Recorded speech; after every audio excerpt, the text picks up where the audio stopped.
the way you fix this problem is one person at a time. It's not something that comes from top down. So I gotta tell you what to do. First, we have to acknowledge that whether it's an epidemic or not, if you are listening to this and you're feeling lonely, there's many things that maybe your mind tells you. It's because of this, it's because of that, there's nothing I can do, it's because they hate me, whatever. And I'm gonna give you an extra. Maybe you're right. Maybe it's true. And maybe it is unfair. But I ask you, what would that change?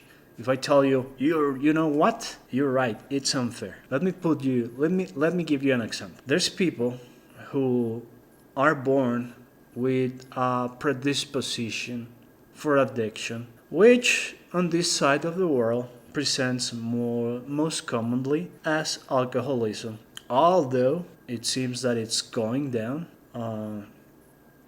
putting aside that it exploded on the pandemic, but putting that aside, let's say you're an alcoholic, and well, it is not fair that you have that predisposition, because you may say everyone drinks the same as me but they're okay. Well, you're not, and yes, it's unfair, but in spite of that, the one who has to pay the consequences of the drinking is you. Yeah, it is not fair, but that's the way it is. If I tell you you're right, it's not gonna fix anything. But if you buy that it's unfair and that you don't have to do anything about it, well, maybe you're gonna keep drinking helplessly, destroying your life, because what's the point? So that's something really useful for us to think in here. Thoughts are not true or false in this approach that we're gonna do. They're useful or they are useless. And the way we answer that, it's what happens if we follow them. What happens if we behave as if they were? Do they bring us closer to the life we want, or do they take us away? And in this loneliness epidemic, let's call it that, if you have those thoughts that, okay, there's nothing I can do, it's because this, it's because that, it's unfair, what's gonna happen? Probably what happens is that you isolate yourself more, you drink, you don't go to the gym, you spend a lot of time doom scrolling, because you don't wanna put out with that. You don't wanna face that reality that things are not very good. Things are not great. So yeah, that's the paradox of the acceptance that Jung said, which the first step to changing is accepting. And why would you change if you accept yourself? Well, it's not like that. It's, okay, this is the way things are right now. And it's scary. When I was younger, I used to be kind of fat. So I wouldn't look at myself, and I would wear loose clothes so I wouldn't feel like really fat, and I wouldn't look at myself. And yeah, I could forget my fatness for a while, but it didn't change the fact that I was putting on weight. It was until I look at myself and I said, okay, this is me now. And I'm not saying I'm super fit, but I guess I'm not fat. But anyway, I don't want to extend this. I gotta give you something fast. Hopefully you make it here, because this is gonna help you. The first thing we're gonna do is we're gonna notice what our brains tell us about these situations, like the things that I told you before, but there's probably more like, there's no point in trying, it would be too hard, what's the point, it is not fair, I shouldn't have to try, it's because my parents did this, or because my girlfriend, or because I'm not very tall, or I'm not very rich, or everyone around me sucks, which can be true, let's face it. But anyway, you're gonna notice that, and you're gonna write that down. You're gonna see what happens with you when you fuse with that, when you get hooked by those thoughts. How do they reflect in your actions? And you're probably gonna notice what I said before. You isolate, you drink, you don't try, you stop eating healthy, stuff like that. And you're gonna ask yourself, if I have the value, if I wanna live a different life, if I wanna connect with more people, or even with myself, are these thoughts useful or useless? And you're gonna find that they're not helpful. So you're gonna try to start noticing and just unhook from them, like okay, thank you, mind, or I'm noticing this. And instead, you're gonna start taking action towards the life you want to have. So, not long ago, I talked about something. We are a social species.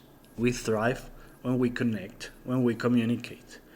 But maybe at this time, that's not so possible because of our history. But we're gonna start to work towards change. And look, if you're religious, that's pretty good. You can pray, you can connect with God. I'm not much of a believer myself, but I know that it helps. I know the science of religiosity, and praying works because, in a way, your brain thinks that you're talking to a friend or a loved one when you're like talking about your days with God or your whatever you want to do it. So you can try that. Something that I talk about too is here. This that I'm doing here right now. I feel like I'm talking to someone, even though I'm not talking to anyone, and that should have an effect also on my stress, on my brain. There's evidence for that. So, or the next thing is gonna be journaling. And there's this exercise, this stoic exercise that I love, that is writing a letter like in second person. For example, if you're being feeling lonely because whatever, you're gonna write it like this. Oh yeah. You're gonna write like this.